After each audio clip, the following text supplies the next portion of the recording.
This was the year 1800 in the United States.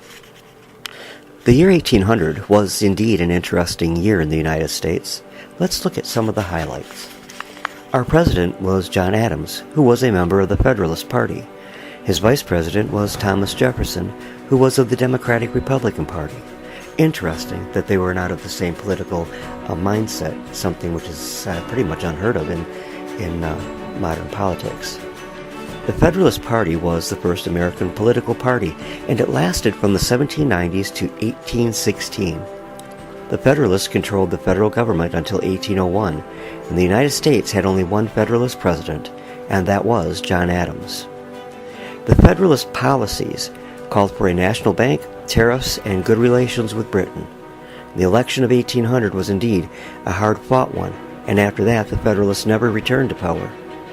The Federalists left a lasting imprint as they fashioned a strong new government with a sound financial base, and with Chief Justice John Marshall, they decisively shaped the Supreme Court policies for another 3 decades. In 1800 also, Oliver Ellsworth served as the Chief Justice. The Speaker of the House in the 6th Congress was Theodore Sedgwick, who also was a Federalist. I find this next bit rather odd, though it's not when you consider communications back in 1800.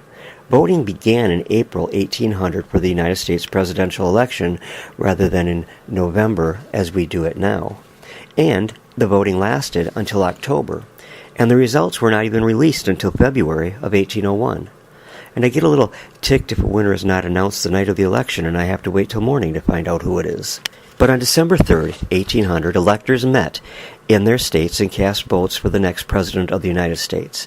A tie vote was cast between Jefferson and Aaron Burr, and it does not become known until the end of the month. This throws the entire election into the House of Representatives, which addresses the matter on February 11th, 1801. It was in 1800 that the Library of Congress was created. This is the research library for Congress, but also became the de facto National Library of the United States. It is now the oldest federal cultural institution in the United States of America, and the library is housed in 3 buildings on Capitol Hill in Washington, D.C. On May 21st of 1800, President Adams issued a general amnesty for Pennsylvania Dutch farmers who took place in the Fry's Rebellion. The John Fry's Rebellion was also called the House Tax Rebellion and was an armed tax revolt among the Pennsylvania Dutch farmers, and this lasted from 1799 and it ended in the year 1800. This was the third of 3 tax-related rebellions in the 18th century here in the United States.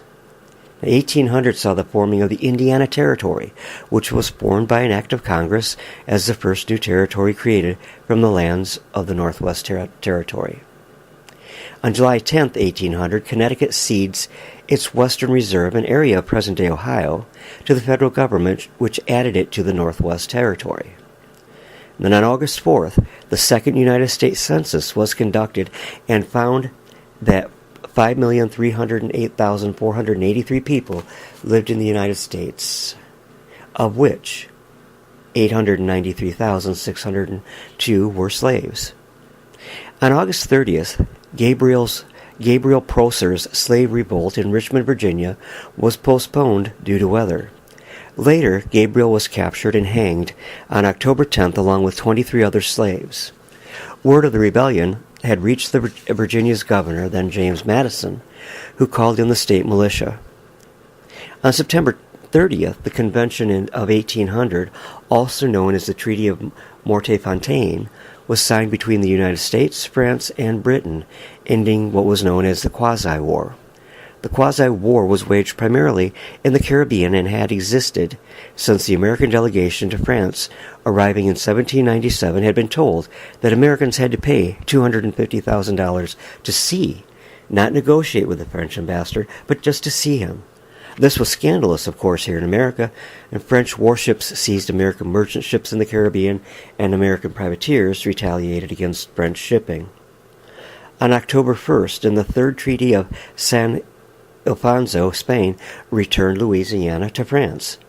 In November, President John Adams became the first president of the United States to live in the Executive Mansion, which was later renamed, of course, the White House. And also in November, Middlebury College was granted its charter by the Vermont General Assembly. Significant is that on November 17th, the United States Congress held its first session in Washington, D.C., and during the first 2 years, Congress met at the Federal Hall in New York City, and then later met at Congress Hall in Philadelphia, Pennsylvania. Finally, they were at home in Washington, D.C. This is just a brief look at what was an important year in the history of the United States of America. And, oh, by the way, the flag of 1800 had 15 stars and 15 stripes. We still had a long ways to go.